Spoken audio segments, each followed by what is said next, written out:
Hi, welcome Diana to the podcast today. Welcome Dr. Nurse podcast listeners. Today, Diana is here to chat about her nursing experience and how she started her business, Catalyst for Self-Care. We've been stalking each other on Instagram, so I'm so glad to finally have met you. I know. I love all your reels, honestly. They make Thank you. I've been so tapped out on reels. I need to get back in because I was like, I'm doing some self-care. Okay. I think you can understand. I'm so happy to finally meet you. Thanks for having me. This is exciting. So let's dive right in. For my listeners that are like, wait, I've never heard of Diana Page. What is she about? Tell us a little bit about what your job, and you've got a couple job titles, of which one of which is mom, but of the other ones that you've got going on, kind of describe to my listeners what you do for a living. Sure. So my primary job is I'm a nurse practitioner. I work in outpatient neuro. I predominantly treat patients who have epilepsy and headache disorders. So that's kind of my niche within my job. I've been doing it now for almost 13 years, which is crazy. Oh, wow. Time flies, totally insane. And I'm also the founder of Self-Care Catalyst. So that is my side hustle, if you will, but it's my passion project. It's a company that really provides resources for self-care, burnout prevention, like nurse practitioner, provider well-being. It's like a one-stop shop for all things healthcare provider wellness. And I'm a mentor to nurses and APPs and a speaker, all the things. Yeah. And then also mom, wife, and just taking care of cat mom, all the things. What we love here at the Dr. Nurse podcast is nurse practitioners that are working in their field, but then also doing the side hustle game, right? And I love that because it could be, as it begins to grow, your side hustle, the thing that allows you to kind of step away more and more from what can be very draining hospital job work. So how did you get started teaching others about self-care? What was your experience with needing self-care that made you go, I think I want to go into this as my side hustle game? Yeah, great question. So I'm actually a burnout survivor myself. In my first NP job, I burned out pretty hardcore, mostly because I was in a relatively toxic work environment, which I didn't really recognize at the time, because this is stuff they don't teach you in school. It's not like in NP nursing school, they're like, oh, hey, by the way, these are the red flags. Like, these are things to do, to not do. Like, these are ways to set boundaries. These are all things I now teach because I feel super strongly that we should be talking about these things in school so that we are prepared when we go into the workplace. But I was underprepared, unfortunately. I had a little bit of imposter syndrome. I was a bit of a yes person to try to be the team player and be kind of a valued member of the team. And I worked a lot, and my employer unfortunately took advantage of that willingness to work. So I burned out. It took me about 4 years to see it. It kind of took me by surprise. What were some of the symptoms that you were noticing? So all the things I now know and again teach on in terms of burnout. So exhaustion that really doesn't respond to your usual methods of boosting yourself up. It's like, oh, like exercise usually works for me, or hanging out with friends is, usually works for me. But it wasn't. I was just kind of miserable all the time, crying in my car a lot, just dreading work every single day. You just leave your pictures oh my God, here we go again. What do I have ahead of me? This is just going to be horrible. It's kind of presuming the worst before you even get there. I was just really apathetic, to be honest, which is another very common symptom of burnout. So just feeling well, what does it matter anyway? Nothing I do really matters. Just feeling you're not having that impact that as nurses and nurse practitioners and healthcare providers, what we feel we want to have. We go into this because we want to make a difference and we want to help people and change the trajectory of their healthcare. And I wasn't feeling that way, which felt really terrible. And I actually almost left nursing. I'm like, maybe this just isn't for me. Because again, I had no frame of reference because again, we don't learn what's normal, what's not in school, which I really think is a disservice to all of us. I left that job, moved back home to where I grew up, married a Mainer, which helped. You said married to what? I married a Mainer, which helped because we live in Maine. Okay. So, okay, got you. Okay, so you were like, let's go back to Maine. He's like, okay. So we moved back home and I got a great job here, which is the job I've been in now for 9. I love my job, but it is exhausting, right? So what happened, the catalyst, if you will, for my self-care catalyst business was that I had kids and finally my kids were old enough where I was looking around, reconnecting with people. And most of the people that I went to grad school with and my friends were completely burned out. I'm like, how are we letting this happen? This is ridiculous. And in the time from when I left that first job to when I started here, and like these years had passed, like I did a lot of my own like personal work, like boundaries work, like a lot of mindset work, all of the stuff I now teach, like, really a lot of confidence boosting activities, building that confidence muscle, working on that imposter syndrome, all those things. Did you do that by just your own kind of self-help? Did you have like a professional therapist come in and kind of help you navigate? Yeah. Or did you just kind of do the work on your own? A lot of it was work on my own. Like I'm a big journaler. So I would like do a lot of like journaling. I did like, these yoga journaling classes. I did have a therapist for a little while, which was great. Highly recommend. I did a lot of reading, a lot of podcasts, a lot of like just knowledge, like sponge type of thing. Mm-hmm. And then later on, I've worked with mentors. I've had coaches, which has been phenomenal. So yeah, all of the above. Check all the boxes. Yes. Yeah, which is great because a lot of times you don't know what you don't know until you're really like in it and you're like, you get curious, right? And then you learn things and you're like, oh my God, this totally makes sense for me. I feel so much more empowered. I feel like I'm not alone. That's one of my big things with my business is I always say we are not meant to do life or nursing alone because a lot of it is community and knowing that everything you're feeling is totally valid and it's not permanent, right? And we're stronger together. This whole like nurses eat their young or burnout culture, churn and burn culture, like that's bull. Like I'm over that. Like we need to like empower each other, lift each other up, like come together, create change, use our voices and be empowered and confident and say like, no, this isn't working for me. Set those boundaries, self-advocate, say like, this is what I need. And that's okay. Like, that's what I'm doing. So anyway, so the business evolved from there because I saw everyone around me and I'm like, I'm just going to start a blog and like write on these topics because I have knowledge that I can share that might help somebody. That's kind of where it started. That was like right before COVID. This was like end of 2019. And then obviously the world shifted and nurses needed more support. And I was like, I'm going to rally, man. Like, so every single day I churned content out, like connecting with nurses all over the country and Canada, other countries, just saying, hey, like, how can I support you? What resources do you need? And then I decided to create my program because then I was like, okay, well, then I can bring these women together for community and learning. And so that's kind of how it evolved. And it's fantastic. I love it. One of the things I talked about just even in the podcast I launched out yesterday was the need for community. And I love how you keep coming back to that because nurses have this scarcity mindset. And I'm really into like abundance versus scarcity mindset and really shifting because I think that because we are quote unquote an oppressive type position, nurses are in an oppressive mindset. We're take orders from the doctors. We kind of don't have our own autonomy. We're just told to do what the doctors say. And that's kind of starting to change, right? We're just kind of like, well, you don't know what you're always doing. So no. And we're starting to learn our voice and get our voice back as nursing has been kind of, I think, churning out more educated nurses. I think that shift of like, okay, I have something to say. I have a voice. I'm a part of the team. That mindset is starting to change. Mm-hmm. But I think before, because we were kind of in this oppressive role, again, being subordinate to physicians, not seen as an equal member of the team, we then looked to oppress the younger ones that were coming up, right? Because it's just classic oppression, wanting to oppress, because you want to feel a level of power as you're in these roles. The needle is starting to change because we're like, no, if we want a voice, we've got to give it to all of us. We can't just think only a subsect of us have a voice.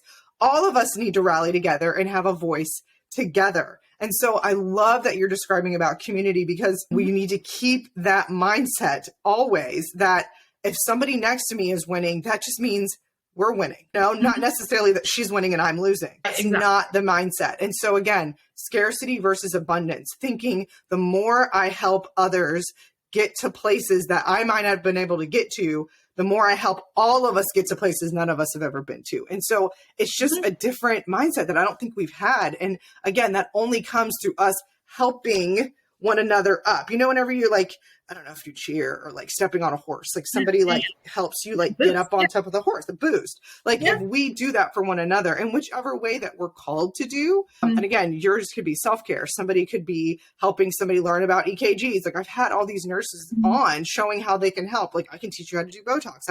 And you can take things from all of us and go and make your career special for you. And that is the beauty of what nurses can bring to one another. And we need to embrace that right there. That's totally like something that is just near and dear to my heart.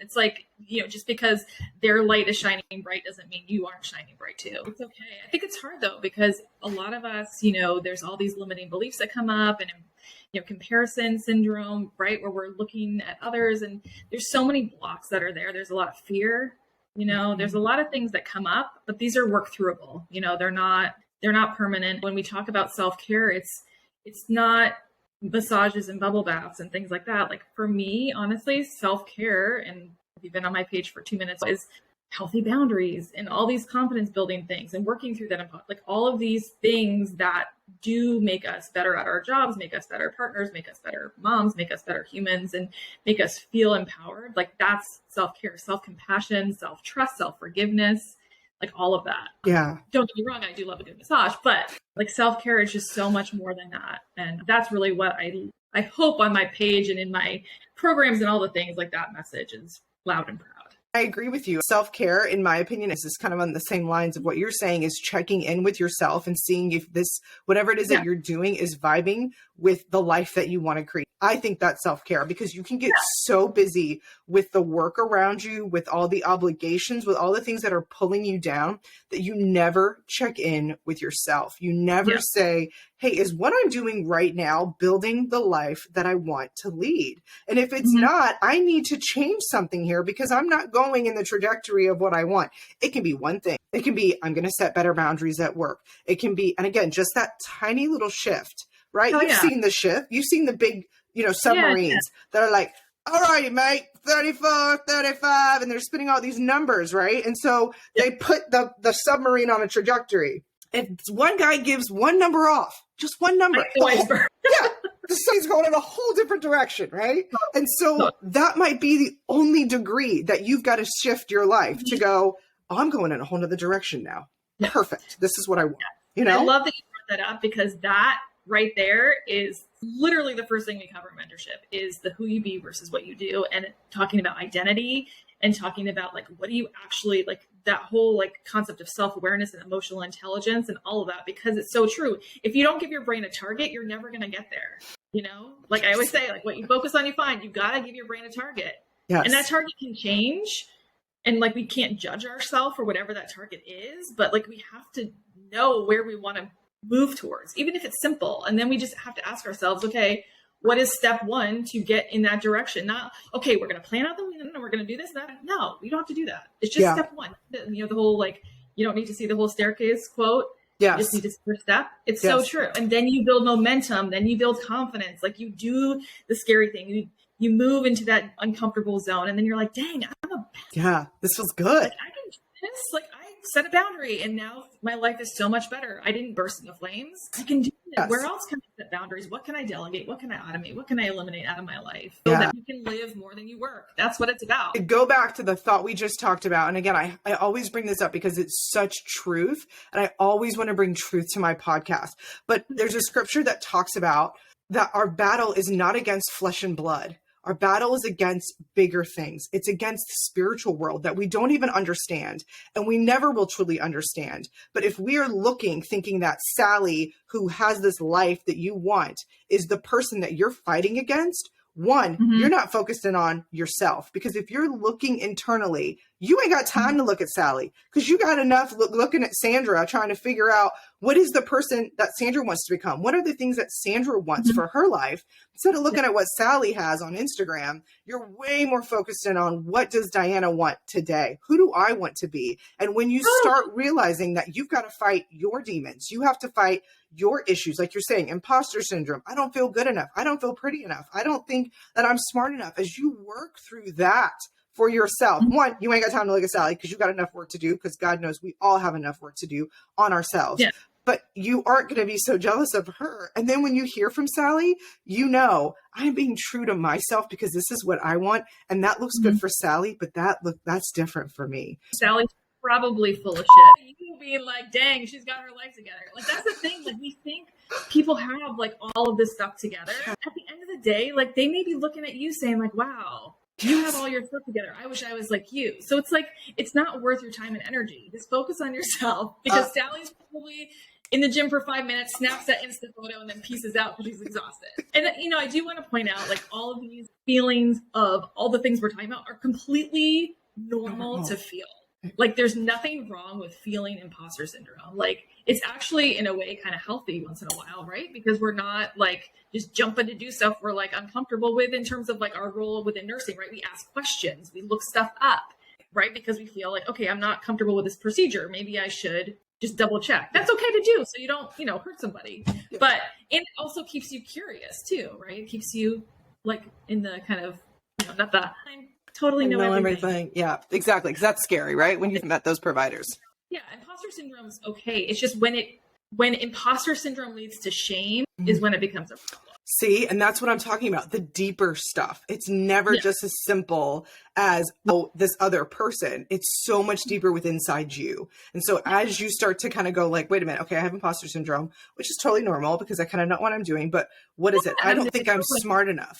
Yeah. So it's deeper. It's like, oh, I'm such a loser. I don't know enough. Like, oh my gosh, I shouldn't even have been hired. Why did they even bother hiring me? I'm such a terrible nurse. Like, it's that mentality, the negative self-talk. Tell me, you did not wake up one day and have all this stuff, right? You didn't just have this great career that you finally have great boundaries with and have this, catalyst for self-care business that you're growing. So how did you get here? Kind of walk me through that moment that you decided, okay, listen, I'm going to be a nurse. And then I guess you've kind of shared, through your journey, you've kind of shared it. So I don't really know if we need to necessarily beat this dead horse, but maybe I just want to ask, what made you decide to become a nurse? Like, what was that moment for you in your career? That's probably the question. So it's interesting. So 2 things. So with the business piece, honestly, it's about taking action and just doing it scared. What do you mean? Taking action. What do you mean? Like I remember, like, when I had the idea for my mentorship program, which now is like the heart of my business, I was terrified. Like, what if people don't want to join? What if, like, people don't get like the results that they want? What if this? What if that? Like, what if I suck at this? Like, all these fears kind of came up for me. It took, time, and I hired a mentor and I did all the things, and it, like, I did it scared, and you just do it because if you don't, no action, no changes is what I always say, right? So it's either you take that messy action where you're scared and you're like, shoot, I don't know if I can do this. And then you just do it. And then you see, people do sign up and people do get the results that you're looking for. And you get great testimonials and people are like happy, right, with what you've created. But it takes that action and that leap of faith and self-trust. So I would not say it was like an easy journey. It's a lot of hard work, a lot of messy action, a lot of, working through those mindset blocks, just like anyone has. But that's the real reality of it, and it gets easier over time. Like, as you boost your confidence and as you see that, what you're creating is working, and even when it doesn't work, right? Failure is just feedback. So it's kind of like, I like that. There's good weeks, bad weeks. It's all the things. It's definitely a roller coaster ride, but especially when you work full time and you're a mom. Yeah, exactly. So I just wanted to say that, but also, so I was a career changer. I worked in a research lab for a while as a lab tech. I was raised by 2 chemists. So I thought like the biology route was like my thing. My parents would always tease me like, oh, you're going to be an ologist, because they were both chemists. Somologist. I worked in a cancer research lab, like a melanoma research lab, which was cool, but it was just all mice. And I actually worked next to this amazing Swedish guy, and he was my like bench mate. When you work in a lab, you have like a bench that you work at, and he was my bench mate. He would listen to like Depeche Mode and Madonna all day. He was definitely a personality. I had a really bad week one week, and I was like, I don't know if I can do this anymore. And he was like, have you ever thought of being a nurse? I think you'd be really good at it. And I was like, just randomly. No.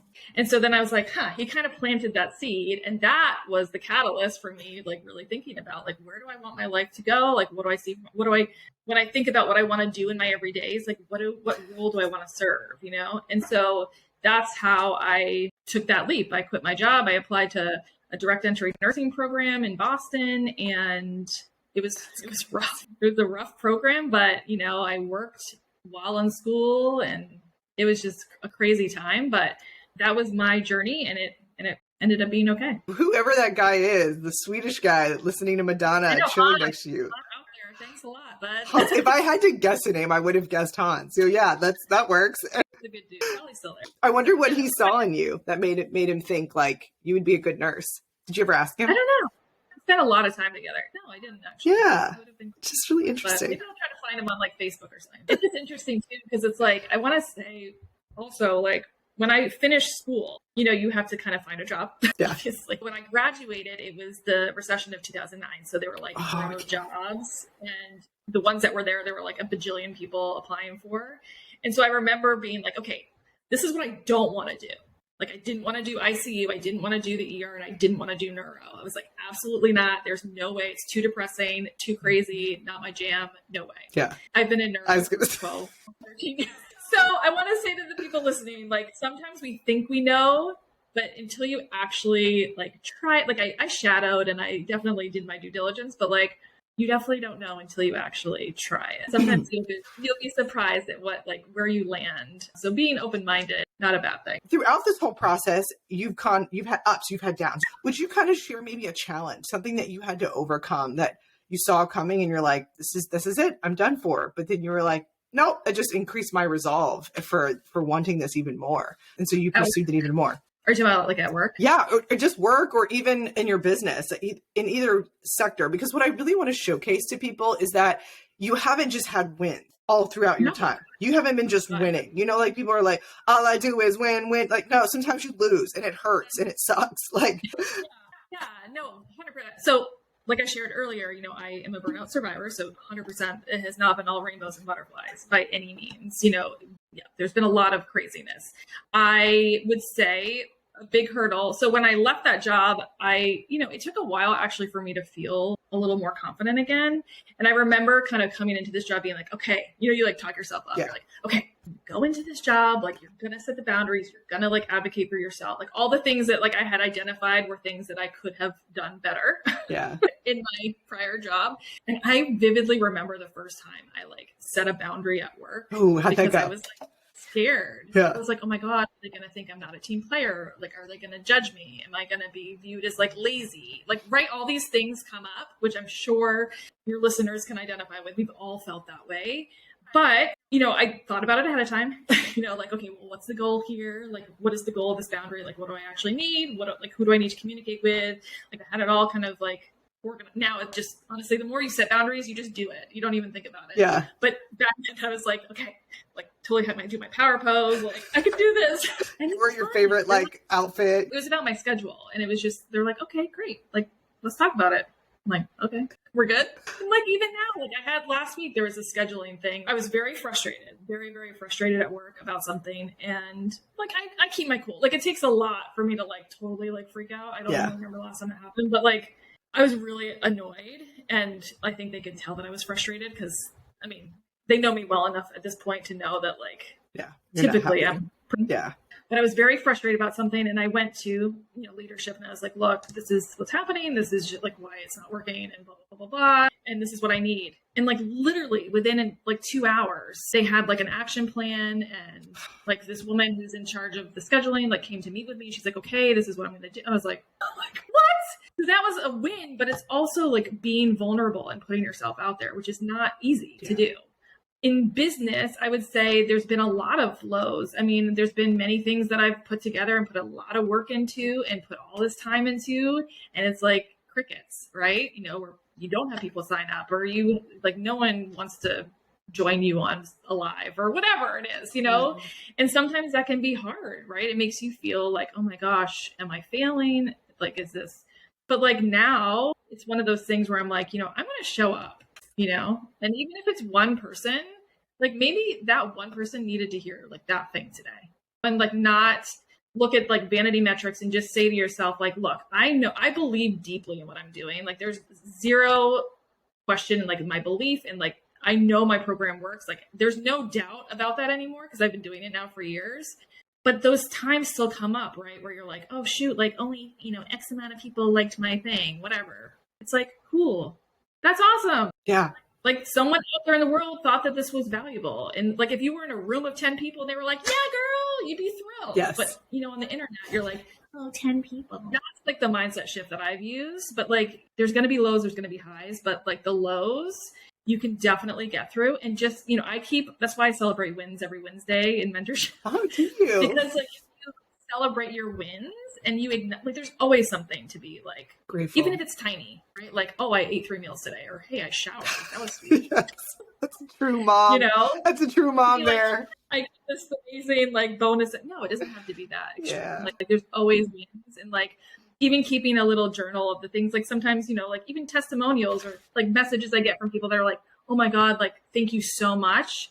Like you can look at those and say like, no, you know what?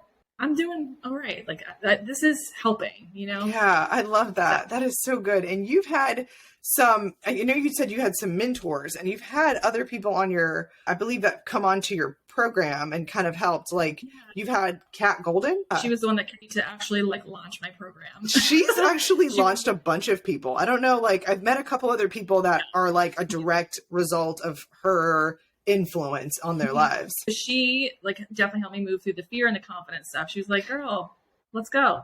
So she would give me like benchmarks to me. She's like, okay, we're going to do this. I love her energy. And she is also like no muss, no fuss, which I absolutely love because it's like, there's no like coddling. It's like, she's very sweet and like so loving and like an amazing human. I could not like speak more highly of her. Like she's incredible, but she was exactly like the oomph too. Like she's got that spark, right? Where she's like, girl, you got this. Let's go. You can do it. So yeah, she was amazing. Yeah, I've worked with other mentors, like some business mentors, things like that. But yeah, Kat was definitely I would like to think that I would have launched it anyway, but she definitely kicked me to do and sometimes you need that, right? When you're a mom and you're working and you're starting something, it is so easy to just let those other things that you're doing just suck and drag the energy out of you that you're like, it's good. No, I did a lot today. It's fine. I don't need to get that done. But you do need to get it done, but you don't have the energy. And so you kind of need someone that's like, I know you're tired, do it tired. And you're like, please leave me alone. And it's good because then it actually gets done and you actually realize that your cup is bigger than you think it is. You have more capacity than you think you do. You're stronger than you think you are, but you need someone to kind of remind you of that because you forget and you need that bench buddy that when you put that weight on your back, they're like, you got one more. You're like, I don't got one more. They're like, dip. And you're just like, you need that. Yeah, but that person also needs to say like, all right, you did the dang thing. Now chill. Yes, true. 100%. Because I very much I've always been like in kind of like the quote energy of solutions, like an action person. Like even when I was very, very young, like my parents moved us abroad and we lived in England when I was little. And my mom always says like, you were never a kid that was like dwelling in the negative. Like, she's like, you joined the theater group, like you were in plays, like you joined like the track team, there's like, she's like, you got involved, you had friends, like you weren't like, she's like, you always chose kind of joy and like, how can I make this work for me? So I've kind of always had that mentality. Like, look, if things suck, but like, let's think about how it can not suck. Yeah. Like this we can do. And if we're low vibe, low energy, cool. That's okay. Yeah. What helps boost your energy? Like, where are we at? Like, why are you low vibe? Like we talk about energy and mentorship. We spend a whole week on it. Like, is it that your work environment sucks? Is it a toxic colleague? Is it that you're eating crappy food? Is it that you're not moving your body? Is it that you're depressed? Like what is the root of the root? And like, once you identify that and have that self-awareness, like we talked about, then you can come up with, okay, well, what is step one? What is step one to move in the direction towards the thing that you, again, give your brain a target, right? It's like a pressure type of thing. It's just like, okay, there are little teeny tiny things that we can do that get our momentum going. It's like if we're like couch potato and we're depressed and we're sitting on the couch eating Cheetos. I mean, we've all been there. Like, I think everybody's had those weeks where they feel really low energy, but it's like, okay, if that's making you feel crappy, even more crappy, and you identify, okay, well, I want to feel more energized. And the step one is to maybe go for a walk. What you can do is just, put your shoes where you can see them, or put them on the couch. So instead of sitting, you're like, shoot, that reminds me. Okay, my cue is the shoes are there. Let's go for 5 minutes. I'm just going to go outside for a walk for 5 minutes. And the hard part's getting started. Once you get started, you build that momentum and you can keep going. So I heard the story of a guy that wanted to go to the gym all the time, but he knew that if he set this goal of like, I'm going to go to the gym for an hour, he wouldn't go. All he would do was go to the gym and he would not allow himself to be there more than 2 minutes. It was just the act of getting up and going to the gym that he was trying to get ingrained in himself. He wouldn't go for like an hour because then when you think about it, you're like, oh God, I don't want to go. You just like, just get up, You make a thing. Yes, Yeah, it no, was just exactly. getting over that barrier that he was working through. And so that was easier. So that was easy. It made it easier just to get there. And then when he got there, he stayed a little bit longer and a little bit longer. And so now that routine behavior, and again, like you're saying, maybe you just put the shoes on and you stand in the garage with the shoes on and you're like, okay, maybe that's all we do today. We just stand in the garage with the shoes on. And then the next day you just start small. You eat something real tiny, eat an elephant. You don't have to eat the whole thing in one bite. You just take a little bite and then eventually you'll eat it, but just give yourself a little bit of time and don't feel so overwhelmed by, I have to build a huge social media following and I need to be a baller on social media and I need to have it now. It's like, no, if it takes a little bit of time, one bite at a time, I'll get there. Totally. There's actually a great book, Atomic Habits. He talks about that actual thing, right? And he talks about those kind of gateway habits, these little like snippet habits, but